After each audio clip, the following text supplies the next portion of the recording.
Imagine for a second that you just imported this, state-of-the-art $100,000 water pump right into rural Nigeria. Oh, that sounds like a massive win for the community. Right.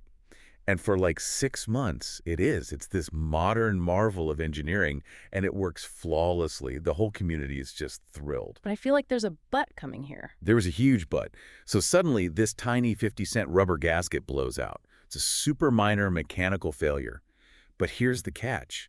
That specific gasket isn't sold anywhere in West Africa. Oh, no, so they can't fix it. Exactly. Yeah. Literally overnight, your six-figure, life-changing community project just becomes this useless piece of metal rusting in the dirt. That is heartbreaking. It's devastating for the community, and honestly, it just destroys the morale of the club that worked so hard to fund it. So today, in this deep dive, we are looking at how to avoid that exact disaster. Yeah, and more importantly, how you can actually fund the projects that are built to last. Exactly, because that scenario is kind of the ultimate nightmare for any local leader. Right. Oh, absolutely. I mean, you have the passion, you've got people ready to work, but navigating the funding and the execution at that massive scale, it just feels like hitting an unyielding brick wall sometimes. Which is why today we are handing you a master key to unlock that wall. We are digging into a highly practical, action-oriented masterclass from past District Governor Buchi Anikpezie. And he is the perfect guide for this. He's got, 2 decades of experience, a really deep understanding of e-clubs, and he just perfectly breaks down the mechanics of Rotary Global Grants. Yeah, specifically tailored for clubs in Nigeria and District 9126, right? Yes. And he actually calls these global grants the most powerful tools Rotary gives us to change lives at scale. I love that quote. But, before you can change lives, you kind of have to know which financial door you're even supposed to walk through. Right, because Rotary doesn't just have one giant pot of money sitting there for anyone to grab. Yeah, they offer 3 very distinct tiers of funding, and choosing the wrong one for your project scope is, well, it's a super common first misstep. Definitely. So at the entry level, you have district grants. These are fast, they're local, and they usually cap out somewhere between $1,000 and $5,000. And your local district makes all the decisions on those, right? Exactly. But then on the absolute opposite extreme, you have programs of scale. Right, the giants. Yeah, these are massive $2 million invitation-only awards. They only go to proven models that are ready to scale nationally. See, to me, district grants seem way too small if you want to build serious infrastructure. But then programs of scale sound like you need, I don't know, a dedicated lobbying team just to get an invitation. Right. It feels a bit out of reach for a lot of clubs. It really feels like we're missing the middle ground. So what is the sweet spot for a club that wants to make a massive impact, but, without being a multinational NGO? Well, that middle ground is the global grant. Yeah. This is really where the magic happens. Okay, so what kind of numbers are we talking about here? We're looking at sustainable international projects with budgets ranging from $30,000 all the way up to $400,000. Wow, okay. That is a serious chunk of change. It is, but the foundation isn't just handing out that kind of capital for anything. The project has to align with one of TRF's 6 global priorities. Right, and those are things like promoting peace, fighting disease, or supporting education. Right. Exactly. You have to fit into one of those buckets. But, if I'm a club president in Nigeria looking at all 6 of those priorities, they are all objectively important. Oh, without a doubt. Like, a club in District 9126 could easily argue that there is a desperate need for peace-building initiatives or basic education in their area. So are you saying they shouldn't bother pitching those? No, not at all. They are incredibly vital. But PDG Buchi offers this highly strategic piece of advice specifically for West African clubs that want to maximize their chances of TRF approval. Okay, what's the strategy? Well, the data shows that aligning your project with 3 specific areas yields the absolute highest success rate. And those are? Water, sanitation, and hygiene. So, WASH projects, along with maternal and child health, and economic development. Interesting. Why those 3 specifically? Because they offered the most immediate systemic relief in the region, and crucially, they provide the clearest paths to measurable metrics, which TRF absolutely demands. Ah, measurable metrics. That makes total sense. So, okay, let's say we target WASH. We aim for that $30,000 to $400,000 window. Right. But just looking at the math here, the foundation isn't just writing a blank check, right? There has to be a specific funding engine driving this. Oh, there is, and it's a very specific equation you have to understand. So hypothetically, if my club brings, say, $10,000 in cash that we raised from a local gala, the World Fund just matches that, right?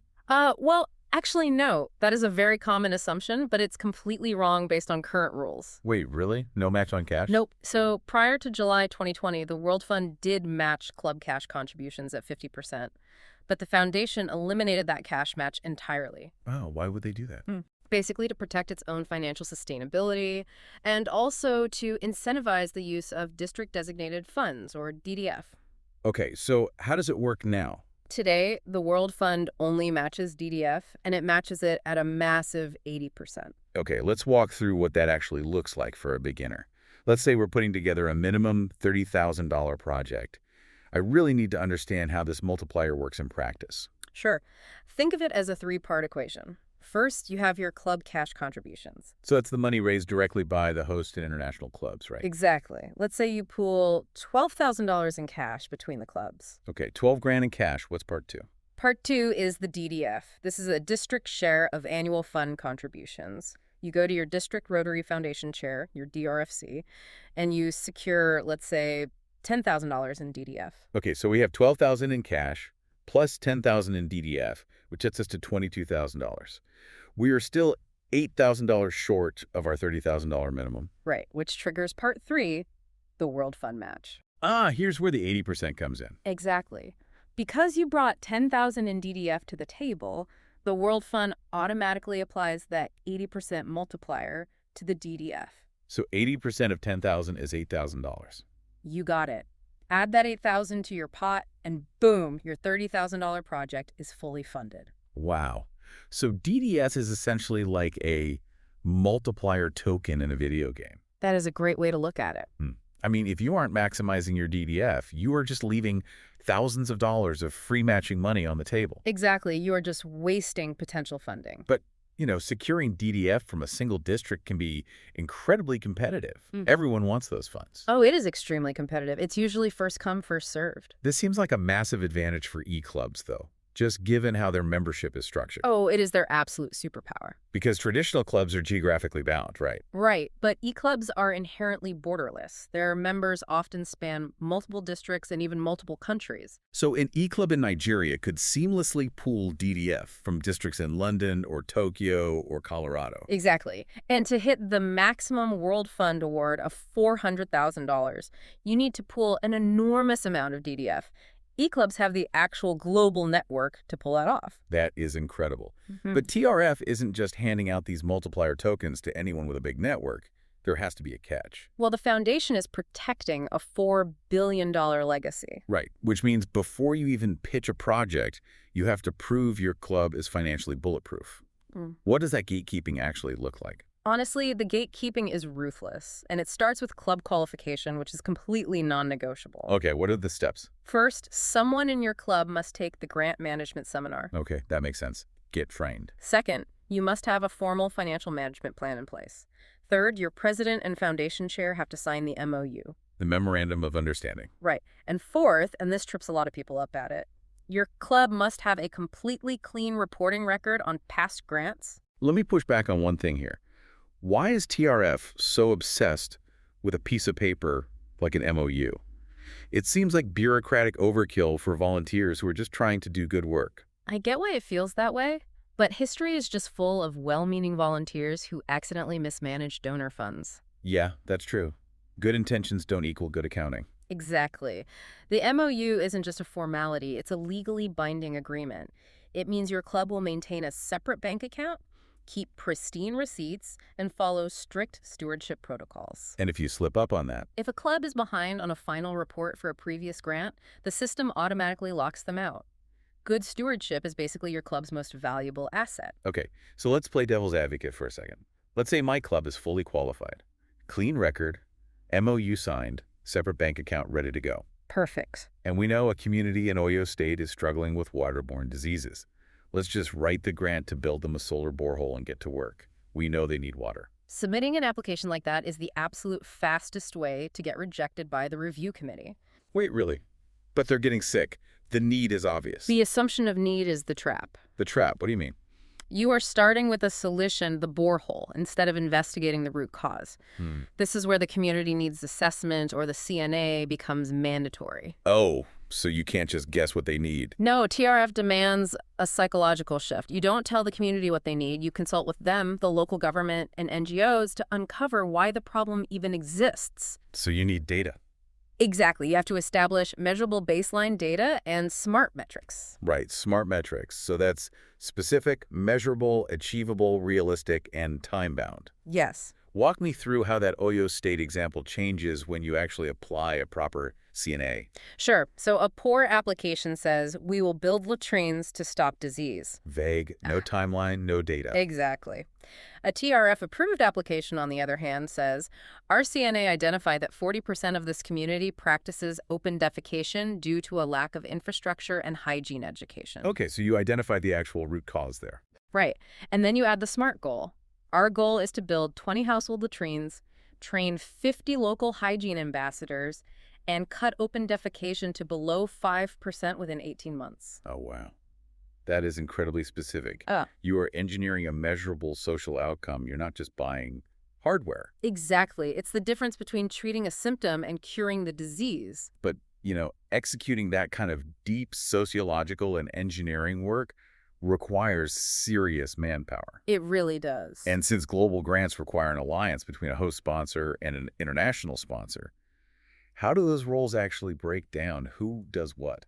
I like to think of it like a major film production. Oh, I like that analogy. Yeah.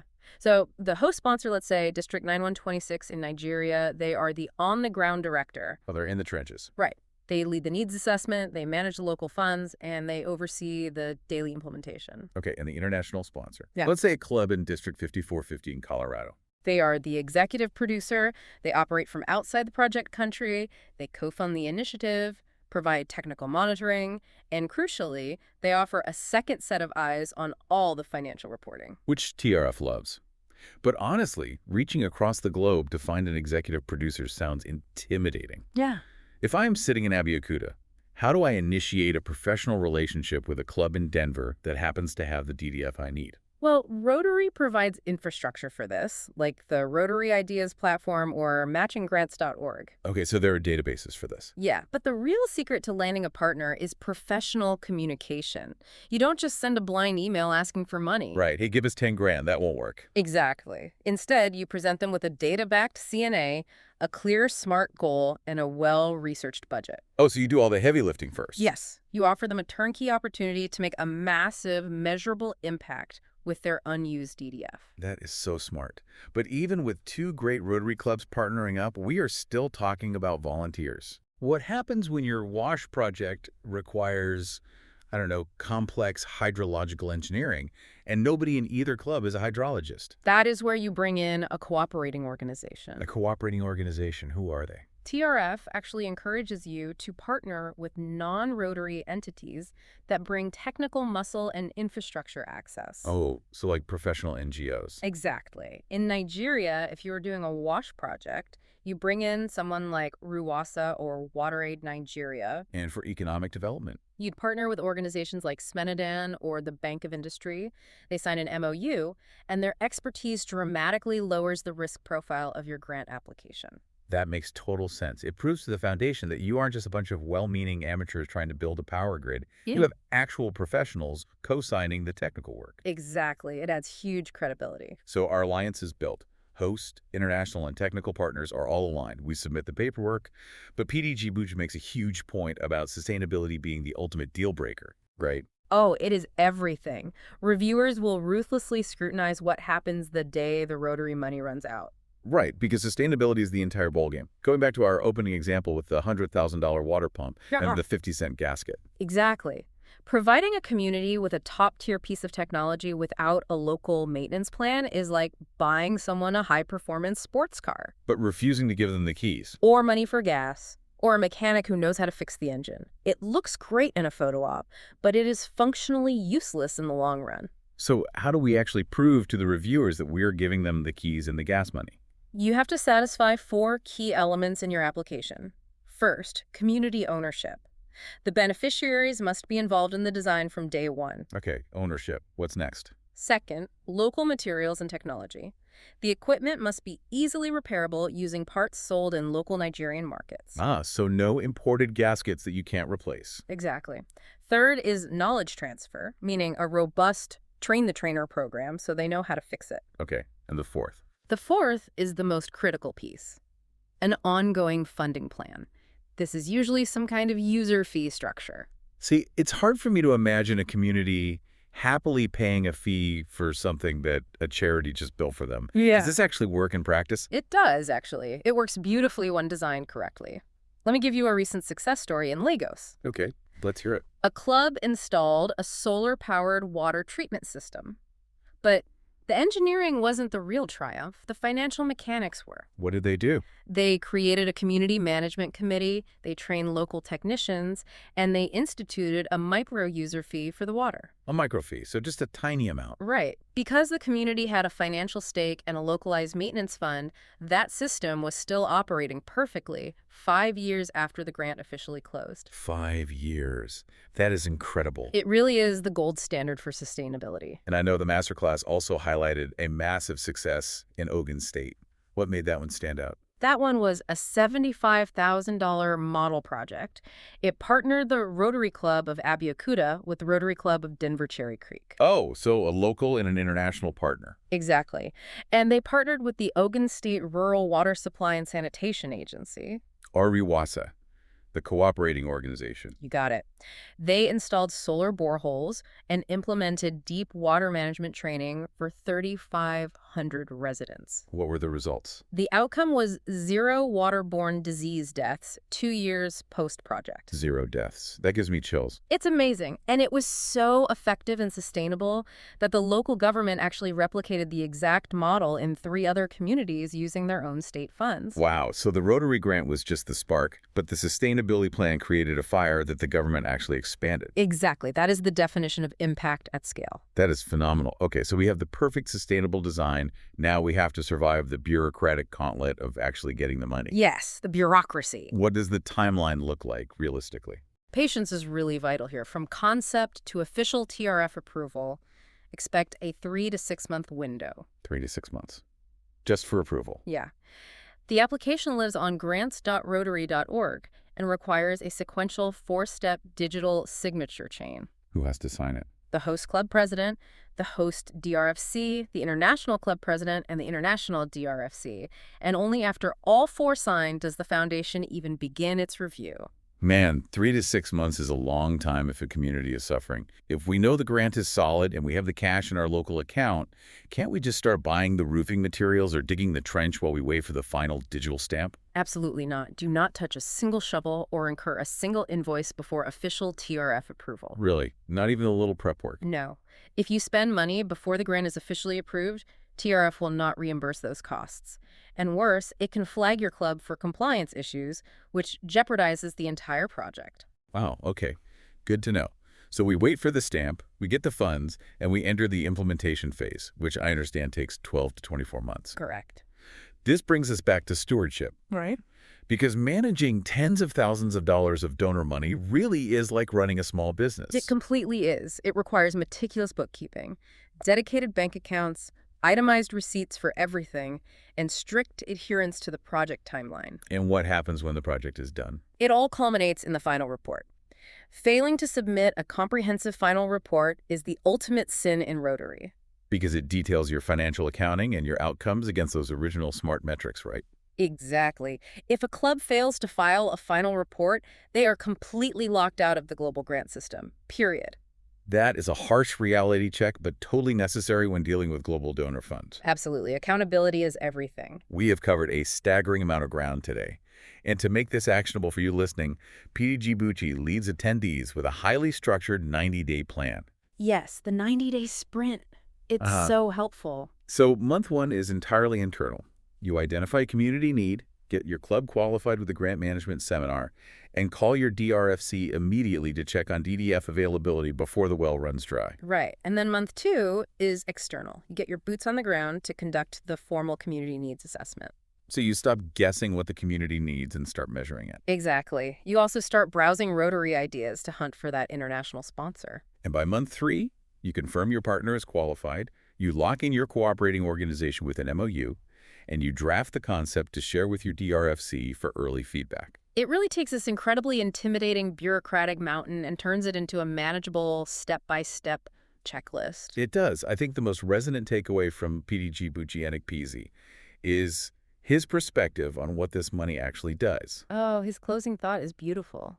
Yeah, he notes, Rotary's global grants don't just fund projects. They fund relationships, build trust across borders, and prove that ordinary people working together can do extraordinary things. It's so true. The spreadsheets, the MOUs, the DDF multipliers, they are just the plumbing. Right. The actual water flowing through the pipes is human connection. Perfectly said.